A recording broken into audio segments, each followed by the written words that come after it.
the Eradicator.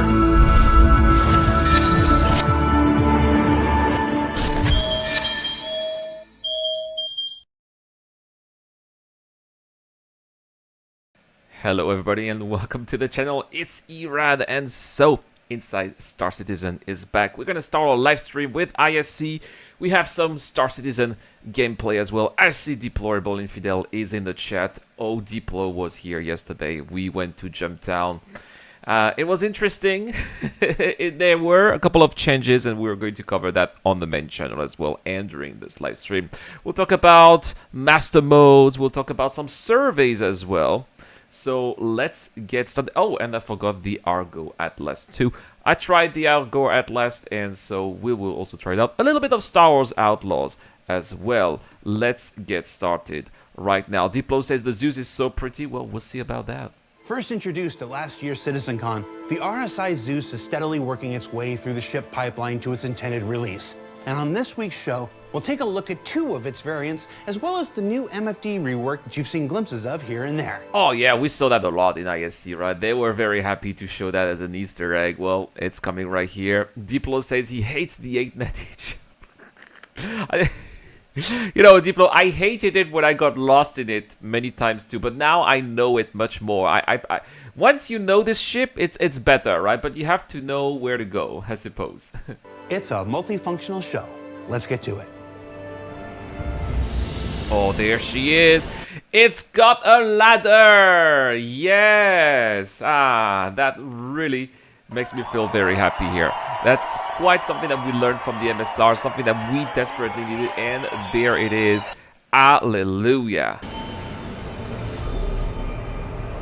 Right, no need to enter from the cargo hold. Oh my gosh, Pure Falcon is here. I will fully admit you hated the Zeus concept, but now it's warming up to you. Alright, that's awesome. I have to say that the Zeus concept, it didn't look so good. What I liked about this is the reason why I bought one was because of the functionalities that it had and the features, but not necessarily the looks, but also, yeah, it's also warming up to it. That's Diplo.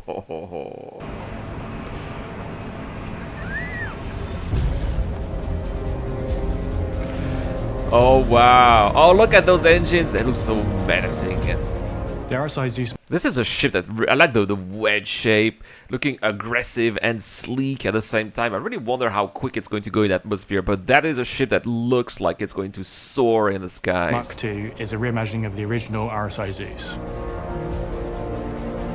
The Zeus was the first mass-made human exploration ship that was capable of doing quantum travel. There she is. Oh.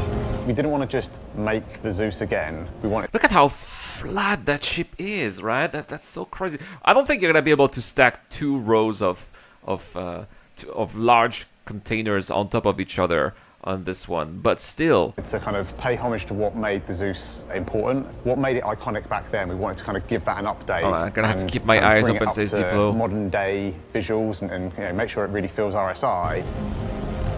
It's RSI. It does feel very RSI, right? With those sharp angles. Yeah. The engines, a bit, 4 sets of engines, a bit reminiscent to what the Constellation features. Nice. Style, but we feel it's almost a improvement upon the style. It's sort of an evolution of the style.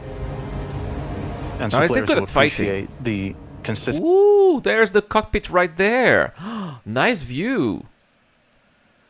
I like the strut that go down there, a little bit like an X-wing, although of course it's not going to be an X-wing, right? But yeah, a bit reminiscent also of what the Scorpius is doing. There's the new MFDs right there coming with 4.0. Consistency with other RSI ships, but you can see the technological advancement of RSI.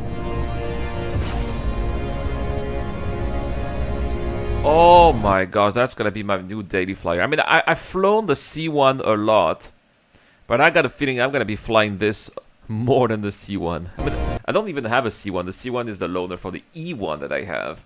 But this one, there's my new daily flyer. Oh yeah. You may remember the Zeus from our episode in Jump Points a few weeks ago on Inside Star Citizen. It was very good. And It was very good, Jared tells me. Oh, there you have the two variants there, right? That we are going to be having. Huh?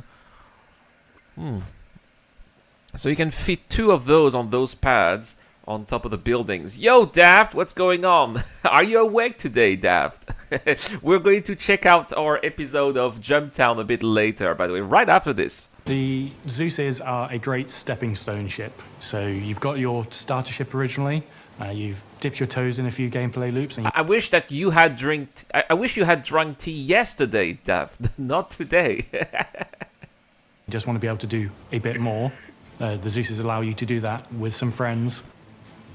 So yeah, it supports up to 3 crew members, but you can fly it yourself if you want. And if you've got a buddy, they can man the turrets.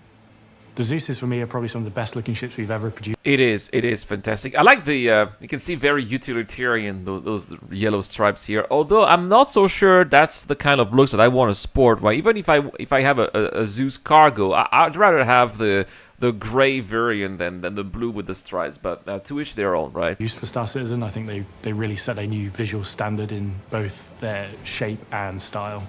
So when we release the Zeus, it comes with both the ES and the CL both together in the same patch. Now, what's funny is, and some people are gonna hate me for saying that, but somehow, I don't know what you guys think, but somehow the Zeus makes me think, when I look at this, the Zeus makes me think of a ship you would see in Elite Dangerous. Yeah.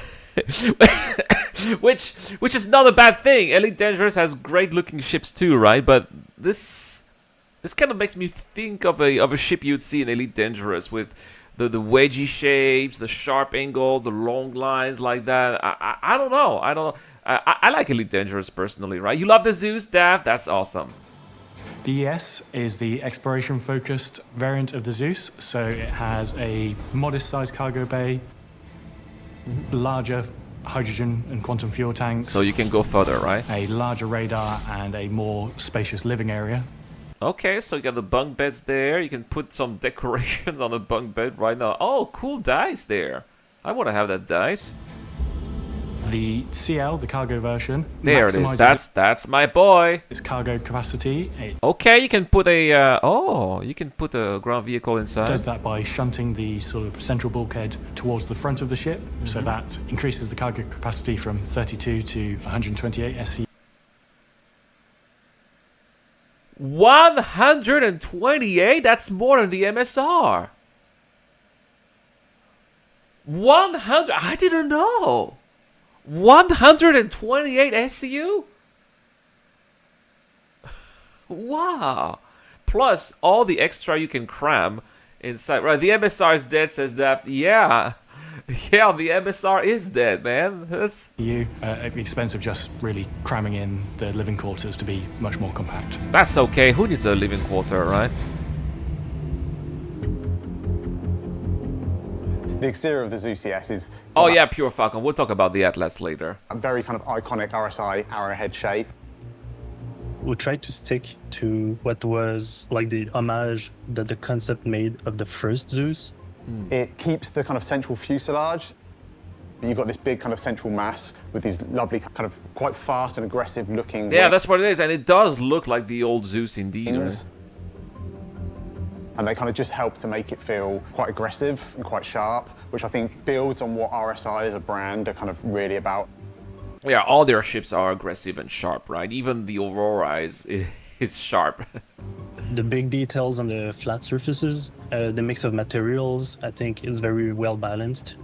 I'm still a massive fan of the underside. Undersides of our ships sometimes get a little bit underlooked or overlooked. Yeah, but I think the underside, the belly, originally the plan was for it to be kind of complete. Oh, it has those and there's the heat shields that also the original ship had. Smooth and completely all one surface, but as we started to work it up, the artists that were working on it were kind of like, oh yeah, can we add a little bit of recesses? Can we add a little bit of relief into? Oh, I like that. Look at that, very messy. I wish that we had a capital ship in Star Citizen that kind of looked like that, exactly the same shape of the Zeus, but you make it 10 times bigger. That would be amazing. This shape just to kind of help build on the believability, and I think it was a real success. So weaponry-wise, across all of them, the pilot has access to twin size 4 guns. Wait, size 4? Wow, you're gonna make a lot of damage with that. That is much more than... Well, that's much more than the MSR. And that's much more than also the C1. Enemy down. Oof. And the side seats have access to the remote turrets. Oh, so we play that with a friend, and the friend has the remote turret. Cool. I mean, 2 size 4, that's a lot. Even the cargo variant? The C1 is size 4 as well, really? I didn't know that. I thought that they were size 3s. Oh, When we look at the difference between the ES and the cargo, with the cargo... it has a tractor beam. Oh my. Yes. Yes. So we want to add a little bit more structure and believability into the exterior of the ship. This is supposed to carry a lot more weight, so we want to kind of bulk up the main structural points. So we've got some large additional bracing down the center.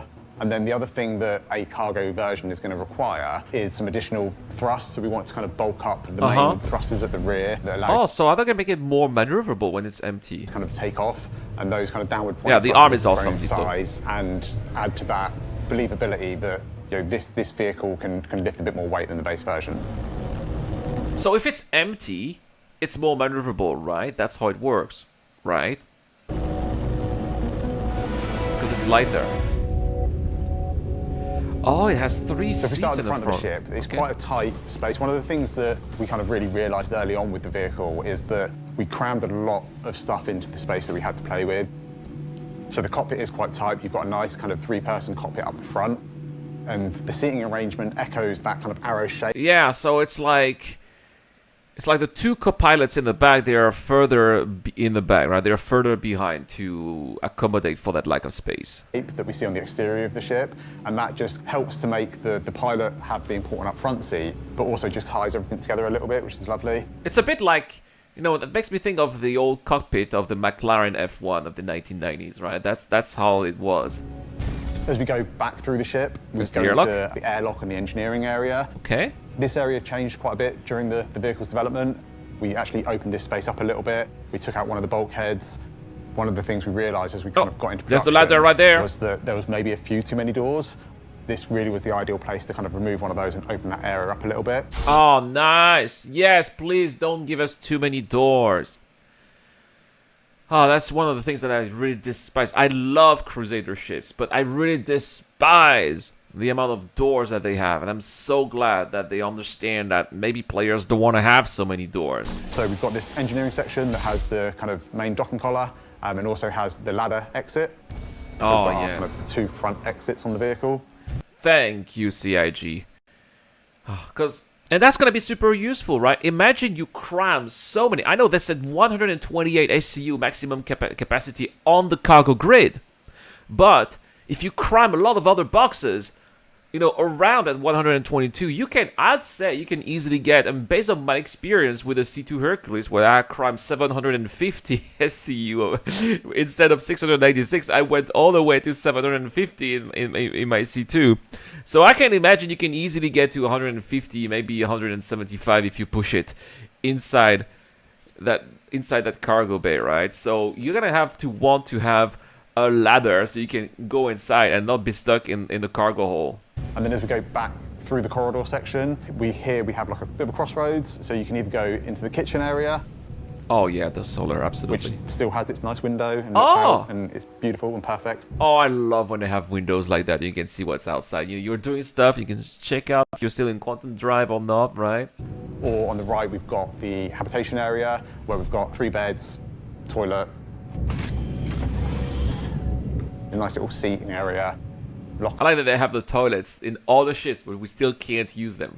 Because everything you need really in terms of a hab. Get out! And then as we go to the back of the ship, that's really where we get to our larger ship components and our cargo area. Okay, so that is another cargo version, right? That's the 32 SCU cargo area of the exploration variant. With the cargo version, the Clipper, there's obviously a lot more space dedicated to cargo compared to the base version. To achieve that, what we've had to do is adjust some of the kind of like the rear layout of the ships. So they still have the interior components so that they're closer up to the doorway and we had to Dining move table. the weapon locker from the corridor into the actual Yes, yes. When you have a cargo ship, you need to have a weapon rack because people are gonna want to steal your cargo. You're gonna have to defend your cargo, right? Yes, that is well thought. cargo holds, so there was a lot of rearranging. But what that does buy us is enough space to fit the kind of extra Oh yeah, cargo pure in. Falcon. We've also had to sacrifice some of the kitchen area. In the habitation, you lose the sofa and the nice seating area. That's okay. That's okay. But on the positive, we get much more cargo space, which for kind of a dedicated cargo ship is the most important thing. Yeah, that's also a good point, Diplo, right? You're gonna have fires in 4.0. If your ship is much more simple inside, less rooms, less doors, it's gonna be easy to fight fires as well, right? Absolutely. You'll notice that on the floor, there'll be blue trimming exactly where the player can place cargo. It'll be a lot easier for the player to know where you can access the components versus where you can place cargo on the sides. Yeah, I've noted this is something that CIG have tried to do with their cargo grids, right? Have some visual cues that really tell us where the cargo grid is, so it's easier to figure out how to manage the cargo. That's also well thought. This has been a great first full ship from concept to release for the Montreal vehicle team. This is one ship that took an Yes, they had them entire year already to build. depth, Like, absolutely. The amount of work that goes into these ships is insane, both in art and design. They built on kind of what they'd learned with the cutters and really just done a fantastic job in. Oh yeah, they did the cutter, right? They did it. It's great to see also that now CIG has more studios, more developers to work on those ships that are again coming to the game, right? That's a good thing. Now, if only they could be working on capital ships, Banu Merchantman, anyone, that will be even better, right? Taking what was the original vision of the ship and really delivering it in something that I think it looks great, it should play great, and I think they just did a fantastic job across the board. To me, the final product shows there's nothing in any other game that can come close to the level of detail, the amount of thought that got put into every button, every component bay, everything. Ah, that's the gunner seat. Is in I its suppose the place. other seat must be for the cargo arm. So the Zeus is another great addition to the fleet of ships in Star Citizen, and being RSI, it obviously has that special touch, sharing the name with our company and founder. And Company of, yeah, right? Robert Space Industries, of course. we are excited to see this ship set foot in the verse and push along the RSI style ahead of a big year for RSI ships. All right, yeah, because the Polaris is coming later, right? Ships don't set foot, John. They fly. Got their feet. Just being argumentative. Nice. They didn't say how quick that ship is going to be, right? All right, new MFDs. Yes,